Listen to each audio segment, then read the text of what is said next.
All right, week 2, excited to kind of get in our normal cycle now, and I think there was a lot we could take away from that first game. A lot of good. I think there was plenty of mistakes, self-inflicted things that we got to clean up, and at the same time, I know our effort was really good on a night when maintaining that effort was complicated. It was really hot, and I thought our conditioning showed up well. I think we were the better conditioned team, and ultimately, we strung enough offense, defense together in the middle part of that game to open it up, and then I think we finished pretty strong. So on to the next week, and in Morehead State, we got a team that has an extra week to prepare for us.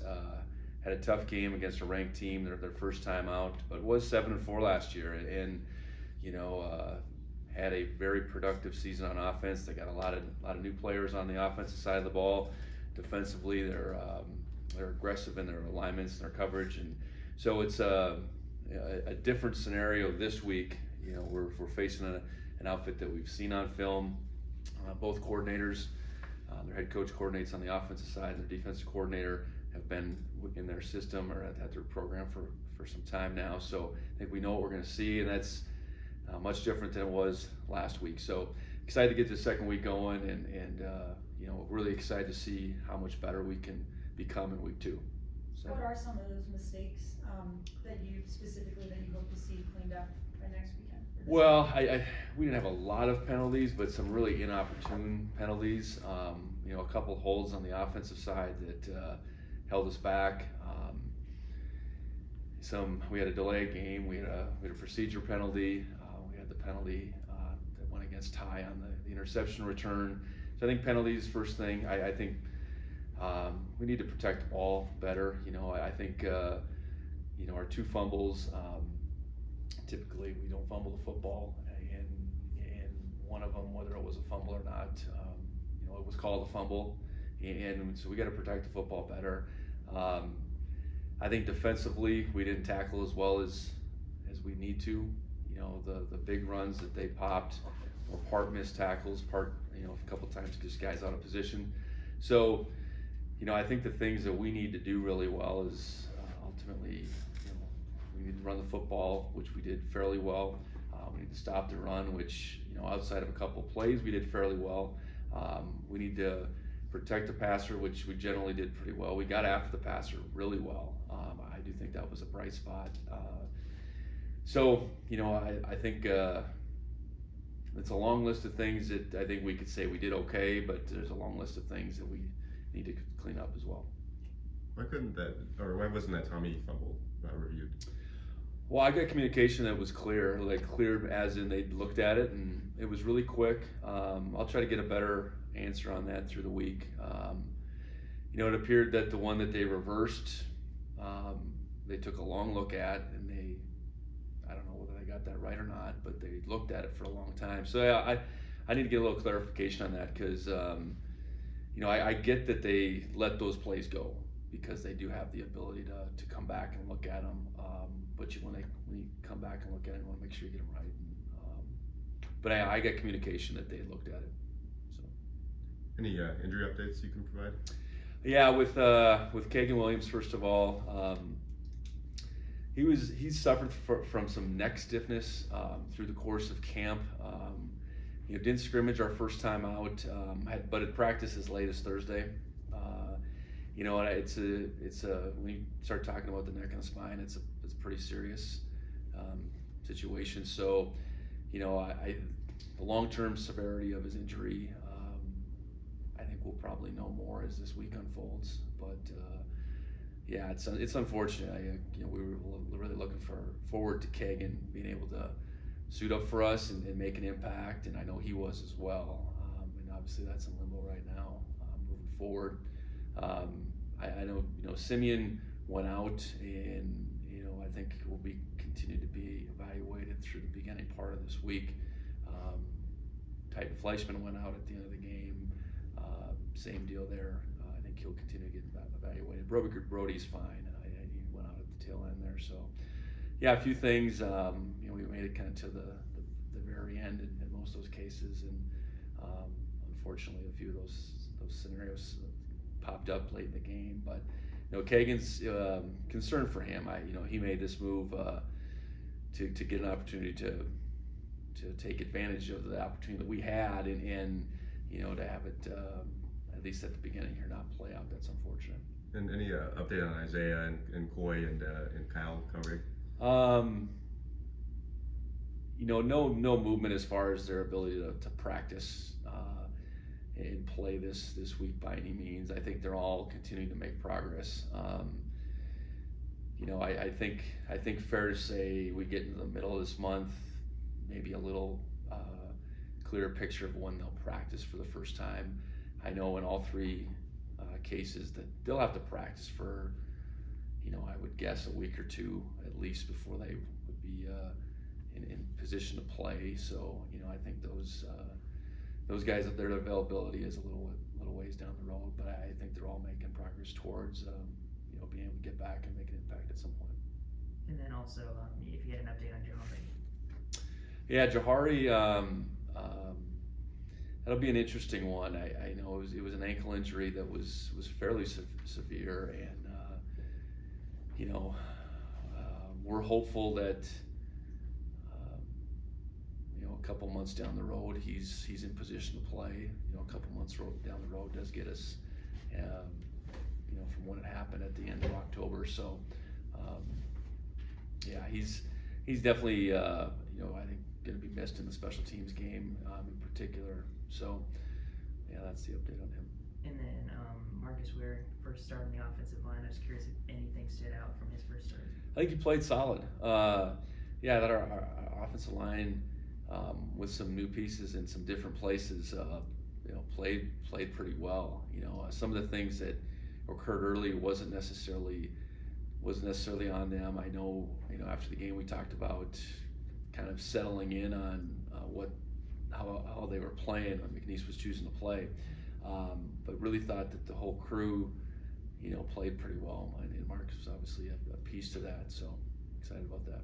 It's early in the week, but Morehead State, what stands out to you about them? Well, you look at their season last year. They only have one game, so you look at that, and they were 7-4. They threw for a lot of yards, but they did lose a very productive quarterback, a very productive receiver. They lost their top back, so they had a lot of people to replace on offense. Playing with a lot of freshmen and sophomores on offense, so that's going to be a work in progress. So I would anticipate improvement from game 1 to game 2, especially with an extra week in the middle of it. I think defensively, Mercer had some real success both in the run and the pass game. Got behind them a bunch in the pass game, over the top passes where they were taking advantage of their aggressiveness. They like to play a lot of guys close to line of scrimmage, and then they like to test their coverage as well. So, I think the thing we got to look at is, okay, this is what they look like week 1, but anticipate a better looking crew just based on experience. They got their game 1, I guess, out of the way, and while it didn't go well for them, they got an extra week to prepare for us. And then also a little new look defensive line. I was curious what you saw of them. I know Sebastian and Ben got some pressure on the quarterback. Yeah, I thought the starting four, they got after it pretty good. We had 6 sacks, and it was I think constant pressure on the quarterback. I think generally speaking, McNeese was trying to get it out pretty quick too. So in addition to those 6 sacks, that we were getting their quarterback on his heels, and I thought interior-wise, Sebastian and Blake Schmidt really played pretty well on the edges. Brody didn't maybe get the stats, but he had a good game in addition to what Ben Seymour was able to do. So and I think as we went through it, we've talked about who's going to emerge. I think Ken Iden got in there and did some good things, and Paul Brott did as well. And in addition to David Alston and Blake Hale, so that was good to see. There's 8 guys, and where where maybe 9 and 10 going to come from at some point. But we are making progress up front, and in one game, putting pressure on the quarterback was definitely there. And you mentioned, some of Robbie's big catches on Saturday. I was curious what you saw from him, maybe some of the other new wide receivers in the first game.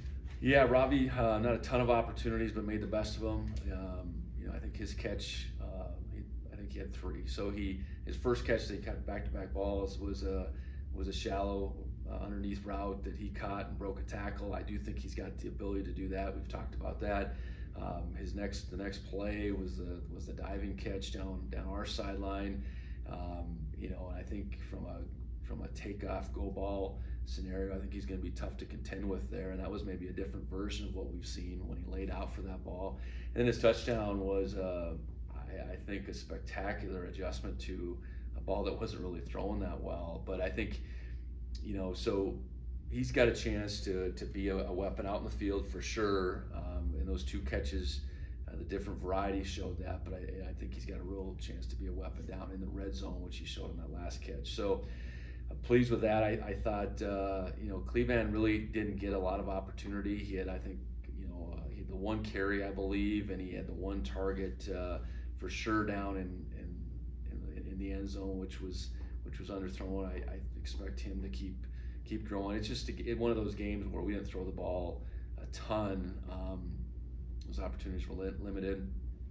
I thought Taco ran the ball effectively a couple times, and will continue to gain traction. And the guy that's the returner, Willie, I think can continue to show his improvement as much as anything. He had a couple spectacular catches, and one that didn't count on their sideline. He drew a pass interference on our sideline, and I thought, above all, those guys blocked really well too.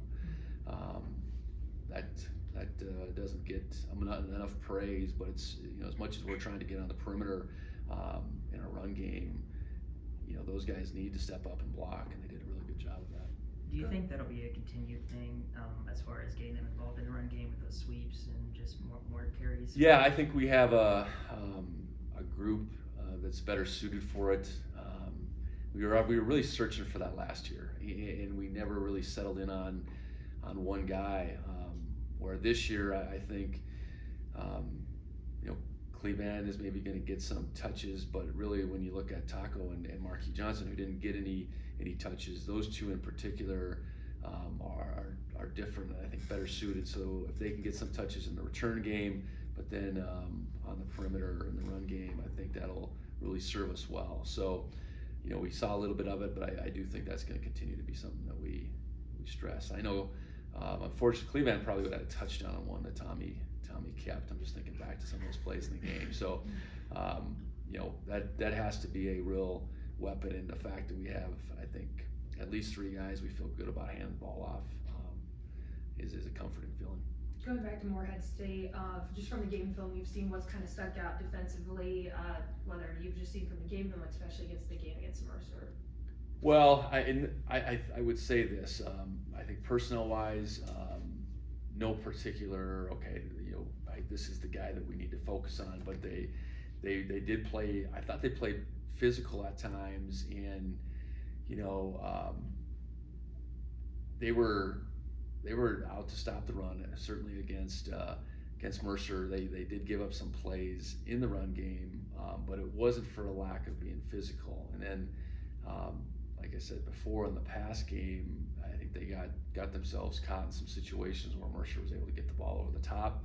So whether they look at us, and I would say they would want to stop the run first, and the type of throws that Mercer hit, more post throws over the middle, they wouldn't have flipped on our film and seen any of those. So you try to balance what you see in that one game and what they're looking at, and try to predict the best you can. But I'd imagine their first initiative is going to be to stop the run. And fortunately for us, I think we were able to run the football like we did in a variety of ways, starting with our tailbacks. Our quarterbacks had an impact, and our receivers did too. So we were running it between the tackles, on the edges, and every which way. So we got to keep that going, and I think we got to really be, focused on doing what we can do, get better at what we can do. Mercer, alignment-wise, does some of the same things, but ultimately is a little bit different than us too. So, no, but I do think it's good that going into this game, not only do we look at the Mercer game, but we can take a good look at the season from last year and find as much commonality as possible.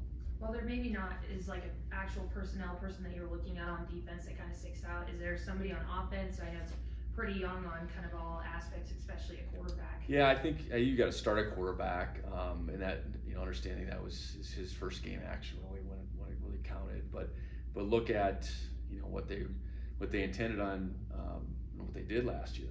They were, I think, 335 yards passing a game last year, and so that's you got to think that that's where they want to get to. Quarterback wise, both the previous guy and their current quarterback, not necessarily runners. So I think you got to take that into consideration. And I'd imagine one game in, they're still probably trying to identify who is their guy, both on the perimeter at receiver and then probably a running back as well. After Robbie played his first game, you see any new similarities between him and Lance McCutcheon at all? I think similar from the point of view that we can win one-on-one matchups because of their physicality, but they're different size-wise. Robbie's got an inch and a half on Lance, and it certainly has probably 10 to 15 pounds on him. I think their ability to adjust the ball in flight is comparable. I think Lance's ability to run by people was a little bit different, but then Robbie's ability to maybe be a little bit more physical is different as well. I think we're going to utilize them in similar ways, but Lance was really good. I think Robbie can be really good, but I think they'll be good in their own right. It looked like Kendrick Bailey played a lot in place of Reddy Short. I guess what was kind of the reason for that? Well, I think we went in, Reddy started the game, Kendrick was going to play. I think that's been a position battle that had gone on through fall camp. Reddy earned a start, but Kendrick was going to play. I think after they popped the long quarterback run in the third quarter, I think we switched it up. It was an alignment error by Reddy more than it was a physical error, and that's not to say that Kendrick was perfect either. So I think that'll be a battle that continues to go on. We need to shore up that position. We'll be without Rylan Ort for the next several games, and we need to play better at that spot, and I think it'll probably continue to be a combination of those two. And at running back is Elijah only got one carry, and then Jared obviously got a bunch. I guess could you speak to kind of their roles in the first game at least and going forward? Yeah, Jared's the backup, and I think as you've probably seen, we're not going to force 3 and 4 tailbacks out there. It just doesn't.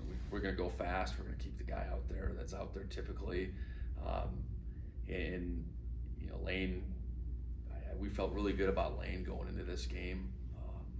Felt really good about Kagan, but when he went down, felt good about Lane, and Jared's the next guy up. And so Jared was spotting him from time to time after a couple long runs. Jared got the run at the end of the game, and it was good to see him make some really good runs. He had a couple runs that resulted in losses that weren't really good, and I think part of that is getting out there in a college game and playing for the first time. But he, in particular, his long run down our sideline, he showed some really good instincts on that run, really good vision. So I think he maybe worked out those first game jitters, because I know they were there. You're a true freshman in your first game and getting those opportunities, but we hope to grow his opportunity. And it's not to say that Elijah's not working hard, but there's only so many carries to go around. So that's how they sort out right now, and that's how we see it going into this game. And how did you guys deal with the smoke today, the practicing? We haven't practiced yet today because it's Labor Day. This will be a very rare afternoon practice. So yeah, it's not good. It's just kind of this last couple days now has crept back in. So you know, obviously our concern is the air quality here, but where the fires are, that's a much greater concern. And so yeah, we'll. I know we have certain thresholds that we won't go and practice, but I don't think we're quite there yet. But we'll see where it's at this afternoon. Y'all are moving the ball on the ground in so many different ways, like Sean at the goal line, Tommy for those RPOs. If you could put yourself on the other team, like how difficult is it to prepare for something like that when there's so many options? Well, I hope it's difficult. You know, that's what we're trying to be as simple as we can for our guys, in particular the guys up front. Present a lot of different looks and you know, ultimately give the ball to a lot of different guys. And I think we struck a pretty good balance of that in the first game. I think we missed a few opportunities to get the ball on the perimeter. I kind of alluded to that. I think in putting Sean in those situations down close, I think we're taking advantage of his skill more than trying to take away from anything Tommy's whether capable or not of. And it also just takes some mileage off of Tommy over the long haul. So yeah, we hope it's difficult to prepare for, and we hope that we can continue both from a play action perspective and a RPO perspective to be able to take advantage of a defense's aggressiveness as they try to stop all the elements of our run game. And you know, so we can, you know, our numbers weren't balanced, but I thought our flow was pretty balanced. You know, ultimately with the yards, it wasn't that we couldn't pass. I think we ended up, you know, 2-1 maybe yards wise, but it wasn't for a lack of an inability to maybe do one or the other. So, you know, we want to keep the defenses guessing, and at least keep one game in. I think we're on track there. Coulter, do you have anything? Yeah, hey Coach, can you hear me okay? Gotcha, yeah. Okay, so I wanted to ask you, between your last game until this first game, there's 9 months of talking about it and preparing for it and all that stuff, and now it's just a week turnaround. So just compare and contrast, because I mean, obviously a lot less maybe distracting, but also the first time turning around into week 2. So how do you go about handling sort of those logistics as a coach? Well, in some regard, I think it is more comforting just to be on your normal schedule. And I think, especially when you have an opponent like we did, where we were really guessing, I think there's a lot of uncertainty, obviously, in that. I think the question marks I suppose we had in some spots and how guys would respond. I think at least to get one game under our belt and kind of see where some guys are at. I think moving forward, you feel good about that. And we live in this world where this is more the norm. Having a week to prepare onto the next game. So I think we handled our preparation in that long wait, I guess, fairly well. I don't think we played okay, and I think there's a lot of reasons for that. But now we go game 1 to game 2, and we've got to show real improvement. And I think we're capable of that. So I think sometimes it's hard to, know where you're at till you know where you're at, right? Until you play a game. It's one thing to look at practice and maybe look at some scrimmage time against one another, but until you play an opponent, it's hard to get a gauge. So we have that now, and we need to take this week to take a step forward. Watching the game back a couple of times, you could see the offensive line show real flashes of being able to get pushed and be on assignment, and then other times maybe where you could tell they were a new unit. But I mean, does that give you a lot of optimism that they did show flashes and that they did rush for over 300 yards, even if there was some stuff they could clean up? Yeah, no question. I think we felt like this unit has a chance to be better, and that's the expectation. And when is that point where we say, yeah, we're better? I hope that's a couple games in. We are more athletic. I know that. We're testing that athleticism probably a little bit more based on what we're doing. I think our physicality showed up okay, to your point. I think, some of our issues were more communication issues than they were, making mistakes because of physical limitations. And I think we can clean that up. I think that gets sorted out with experience. It gets sorted out with preparation, especially preparing with a little bit better sense for what a team's going to do. So really encouraged by that unit. I thought we protected well. The pressures we did give up were not on them. I guess we got outnumbered on one play, slid the protection wrong on one play. I think we got sacked twice. Those were our 2 sacks, and I think that group showed a lot of promise on Saturday, and I'm anxious to see their strides that they can make from week 1 to week 2 for sure. And when it comes to your guys' in-game adjustments, you guys have been so good in the beginning of second halves. How much of that is just your style and sort of your background, but also how much does it help having a really cerebral quarterback that seems like when you draw something up and change something up, he can change pretty much on the fly?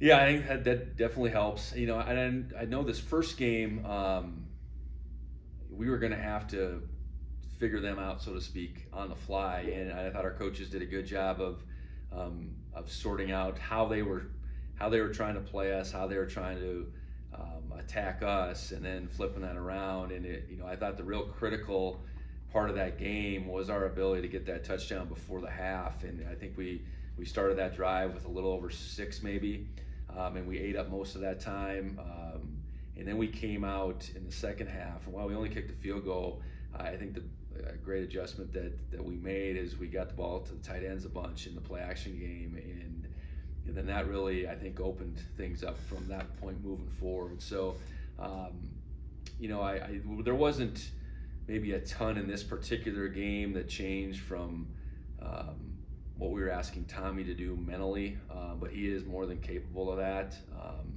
I just think it was this particular game was a chance to really see and see from a collected first half how they were trying to defend us, and then really try to take advantage of that out of the second half, which that credit goes to our coaches and our players for being able to communicate that at halftime and then really execute out of the second half.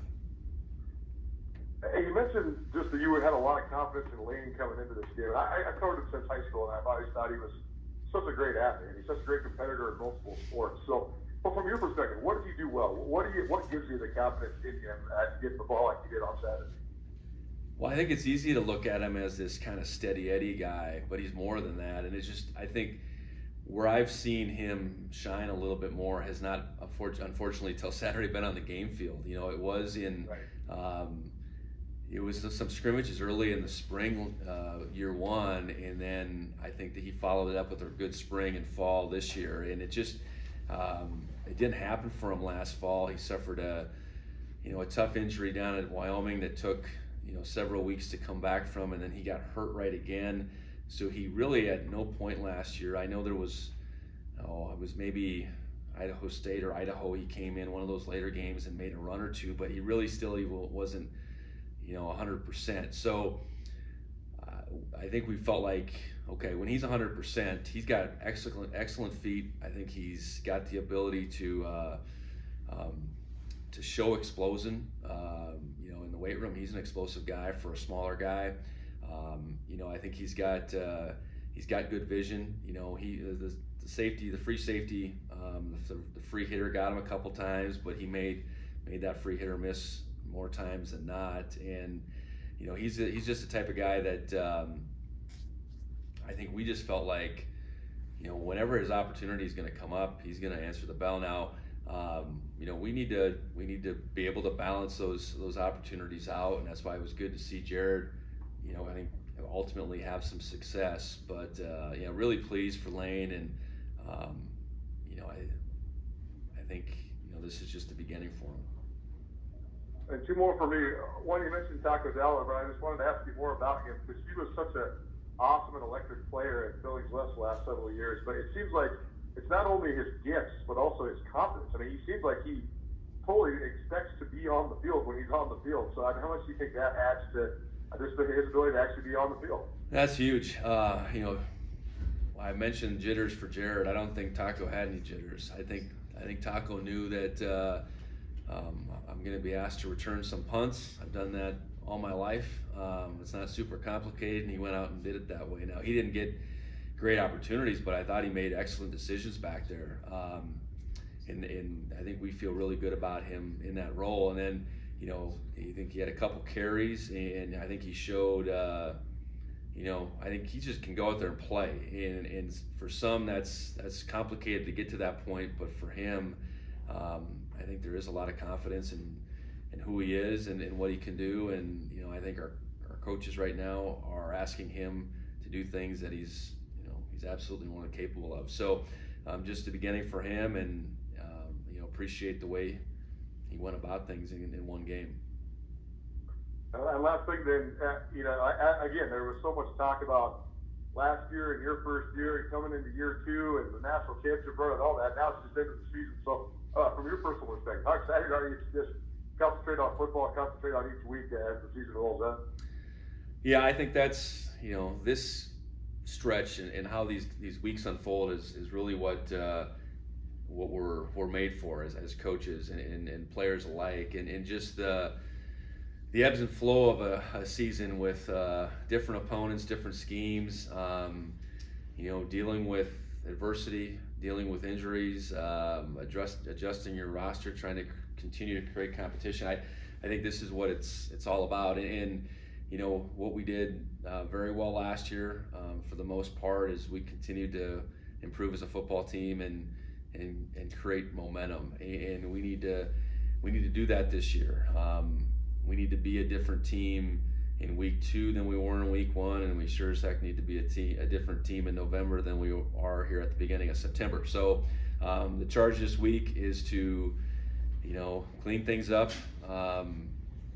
build off of 1 week's experience in a lot of cases with some of our newer guys, and, you know, continue to create an identity for this 22 team, which I think we had a good start to that. It wasn't, you know, I mean, there was a lot of good things out of that game, and we recognize that. And I think we also recognize that we're holding ourselves to a really high standard here, and continue to raise that bar is what the goal is this week. And yeah, to be in a normal week and taking on this opponent in front of us is what it's all about.